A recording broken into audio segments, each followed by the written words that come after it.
جو اللہ نے اتارا ہے وہ کچھ لوگ ایسے بھی ہیں جو اس کو چھپاتے ہیں جی، صحیح بات نہیں بتاتے۔ اب بھی ہیں کہ بڑے بڑے لوگ ہیں قرآن کی طرف نہیں آتے، قرآن کی بات کی جائے تو سارے ناراض ہو جاتے ہیں، اور ویسے سارے اکٹھے ہو جاتے ہیں۔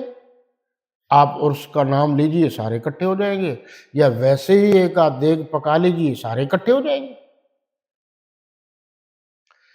تو اللہ تعالیٰ فرما رہے ہیں کہ یہ لوگ جو حق کو چھپاتے ہیں، سچی بات کو، یہ پیٹ میں آگ بھرتے ہیں، اور قیامت کے دن ان سے پوچھا جائے گا، اور ان کے لیے دردناک عذاب ہے۔ آیت نمبر آگے ہے جی 175۔ جن لوگوں نے اللہ کا کام یعنی ہدایت کو چھوڑ کر گمراہی اور بخشش کو چھوڑ کر عذاب الہی اور آگ کی طرف یعنی جہنم کی طرف، یہ کام ایسے کر رہے ہیں جیسے وہ جہنم میں جانے کے لیے تیار ہوں، یا دوسرا مفہوم یہ ہے کہ وہ اس طرح کر رہے ہیں جیسے وہ جہنم کی آگ گویا برداشت کر لیں گے۔ اس سے آگے ہے جی کہ اللہ نے سچائی کے ساتھ کتاب نازل کی ہے، اور یہ کتاب لا ریب فیہ ہے۔ قرآن نے اس لفظ کو کتاب بھی کہا ہے، اور لا ریب فیہ بھی کہا ہے، اور جو اس میں شک کرتا ہے وہ مسلمان نہیں ہے۔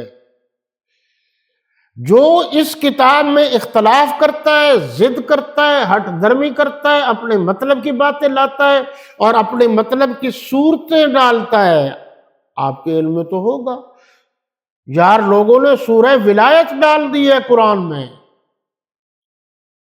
سورہ آل محمد ڈال دی ہے، اور کچھ ڈالا ہے، پکڑے گئے ہیں۔ تو یہ سارے کا سارا غلط ہے۔ اللہ نے فرمایا ہے کہ قرآن میں نے یعنی اللہ نے نازل کیا، اور تا قیامت اللہ ہی اس کی حفاظت کریں گے جی۔ اگلی آیت جی، آیت نمبر 177۔ جب اللہ تبارک و تعالیٰ نے قبلہ کی رخ کو تبدیل کرنے کا حکم دیا تو یہود و نصارہ نے ہر گلی میں اور محلے میں یہ ڈنڈورا پیٹنا شروع کر دیا جی، دیکھو جی کبھی مشرق کی طرف منہ کرتے ہیں، کبھی مغرب کی طرف کرتے ہیں، کبھی جناب خانہ کعبہ کی طرف کرتے ہیں، کبھی بیت المقدس کی طرف کرتے ہیں۔ تو حکم ملا کہ کیا تمہیں اس تحویل قبلہ کے علاوہ کوئی اور بات بھی آتی ہے؟ وہ آپ کو یاد ہوگا کہ اللہ نے فرمایا تھا تو آپ صلی اللہ علیہ وسلم نے بیت المقدس کی طرف رخ کیا، پھر 16 مہینے وہیں یعنی اسی رخ کی طرف نماز پڑھی گئی، پھر واپس حکم ہوا، تو پھر تابعداری کا یہ عالم تھا کہ جب حکم ملا وہ رکوع کی کیفیت تھی، تو اللہ کے نبی نے اس طرف رخ کیا تو سب نے پیچھے اس طرف رخ کر لیا۔ تو وہ صحابہ کرام نماز پڑھ کر نکلے، آگے گئے تو کچھ اور نماز پڑھ رہے تھے، انہوں نے کہا کہ حکم آیا ہے تحویل قبلہ کا، اب آپ نے رخ تبدیل کرنا ہے، تو کسی نے بحث نہیں کی، انہوں نے اسی وقت رخ جو ہے اپنا تبدیل کر لیا۔ ایک صحابی رسول نے کبھی بحث نہیں کی میرے نبی سے، جو اللہ کے نبی نے کہا فوراً مانا۔ تو اب یہاں یہ بتایا جا رہا ہے کہ جناب صرف رخ کی بات ہی کر کے تم جان نہ چھڑاؤ، دین کے اور مسائل بھی ہیں۔ دین کے اور مسائل کون کون سے ہیں جی؟ ایک مسئلہ جو بتایا گیا ہے، سب سے پہلے اللہ پر ایمان لانا۔ یہ لوگوں نے جو ہمارے ہاں کہہ دیتے ہیں نا جی پکی روٹی پکی روٹی، کبھی پڑھو تو صحیح پکی روٹی کو۔ مجھے یاد ہے ہمیں بچپن میں پڑھائی گئی تھی، ایک ہے کچی روٹی، ایک ہے پکی روٹی۔ پکی روٹی کے عقیدے اور نظریے تو پڑھو، اس میں سرائکی میں ہے زیادہ تر کہ جناب جے کوئی پوچھے تیرے کو کہ ایمان کتنی چیزوں تے گھنا ہونا ضروری ہے، تو اس نے سرائکی میں کہا آمنت باللہ و ملائکتہ و کتبہ و رسلہ والقدر خیرہ والیوم الآخر و شرہ من اللہ تعالی والبعث بعد الموت۔ 7 چیزوں کو اس نے ذکر کیا ہے،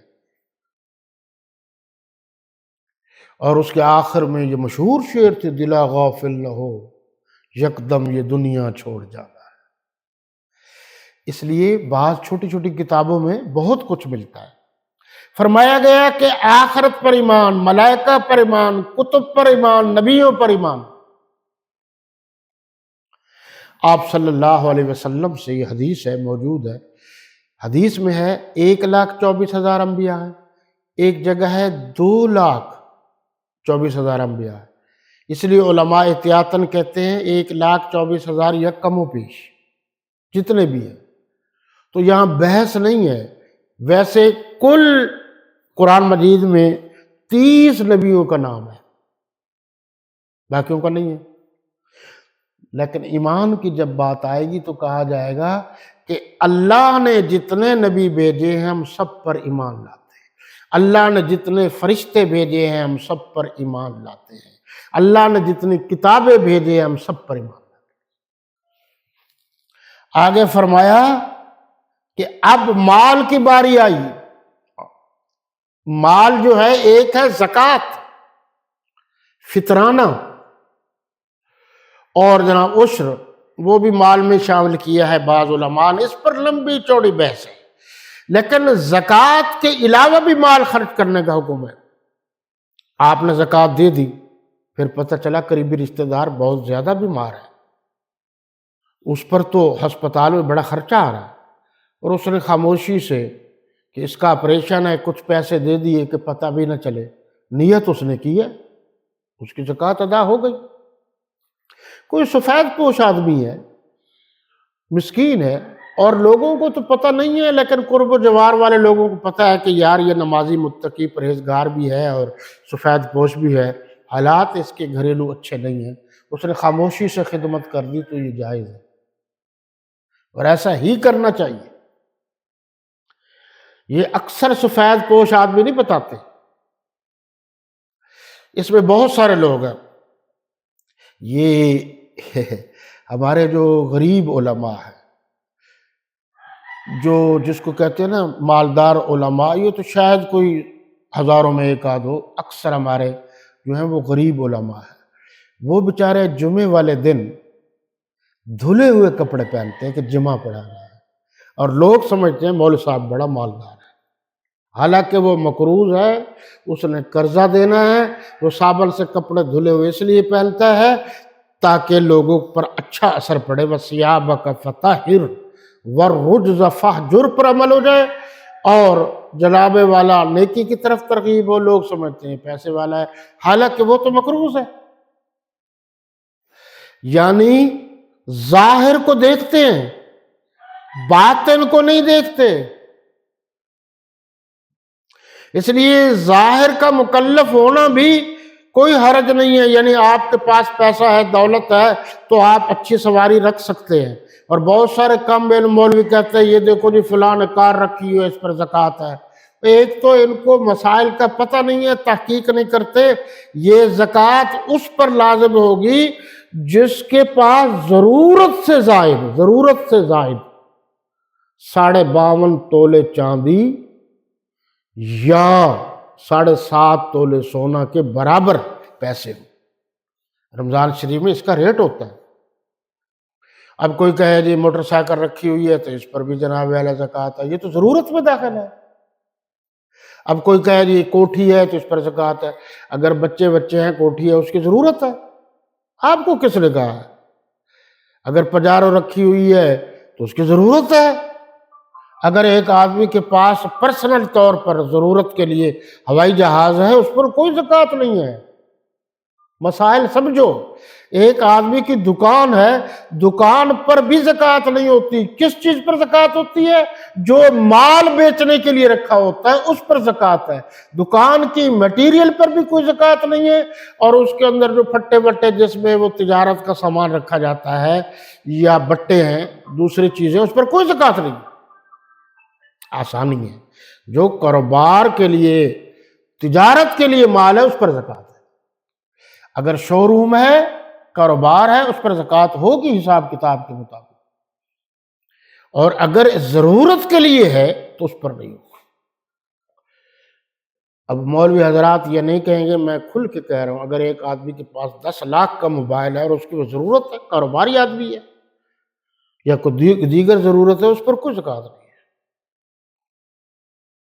ضرورت میں جو چیز، موٹا مسئلہ ہے، ضرورت میں داخل ہے اس پر نہیں ہے، جو ضرورت سے زائد ہے اس پر زکوٰۃ ہے۔ گھر میں بھی جو چیز ضرورت میں داخل ہے اس پر نہیں ہے، جو ضرورت سے زائد ہے اس پر ہے۔ ایک تو یہ ہے جی، کس پر ہے آگے زکوٰۃ جی؟ اور جو وعدہ خلاف ہیں ان پر جو ہے نا، اللہ نے ان پر ناراضگی کا اظہار کیا ہے۔ مشکلات میں جو صبر کرتے ہیں، جس کو آپ یتیم مسکین کہتے ہیں، ان کو آپ دے سکتے ہیں، اور کسی مشکل میں ساتھ دینے کے لیے، مثلا یہاں سے ہم گئے ہیں سعودی عرب، یہاں سے تو وہ مالدار ہے، سعودی عرب گیا، پھنس گیا بیچارہ، اب وہاں تو غریب ہے، اب کیا کرے، مسافر جس کو ہم کہتے ہیں، تو اس کے پاس وہ کوئی چیز بھی نہیں ہے بیچارے کے پاس، تو اس کو زکوٰۃ دی جا سکتی ہے، اور اس کو زکوٰۃ دے کے آپ گھر پہنچ جائیں، ایسا کیا جا سکتا ہے۔ اور اگر کوئی اور کسی سلسلے میں مقروض ہے، یا اس نے کوئی تاوان بھرنا ہے حکومت کو، تو کسی سے کوئی کہے کہ یار مہربانی کر کے قرض دے دے، اور وہ اس کو زکوٰۃ کی نیت کر کے دے دے، وہ بھی جائز ہے۔ شریف میں نے پڑھا کہ آپ صلی اللہ علیہ وسلم نے فرمایا کہ وہ شخص سب سے اچھا ہے جس نے قیدی کو چھڑایا، یعنی تاوان دے کر قیدی کو چھڑایا، ایسے ہے کہ جیسے اس نے اپنے نبی صلی اللہ علیہ وسلم کو چھڑوایا، یعنی احسان کیا۔ جیسے پیر سید انور شاہ کشمیری رحمۃ اللہ تعالی علیہ کہتے ہیں نا کہ جو شخص ختم نبوت کا روزانہ کچھ نہ کچھ وقت کام کرتا ہے، وہ یوں سمجھے کہ اللہ کے نبی صلی اللہ علیہ وسلم اس کے لیے سپیشل سفارش کرے گی۔ بعض علماء نے لکھا ہے کہ گویا اس کا ہاتھ میرے نبی کی پشت پر ہوگا، یعنی تحفظ کے اعتبار سے، یعنی اس کا محافظ اللہ کے بعد میرے نبی صلی اللہ علیہ وسلم ہوگا۔ یہ لوگ ہیں جو سچے ہیں اور اللہ سے ڈرنے والے ہیں۔ تو آج ہم یہیں تک پہنچے۔ اللہ آپ کا، میرا اور تمام مسلمانوں کا حامی و ناصر ہو۔ حیات باقی، ملاقات باقی، وما علینا الا البلاغ۔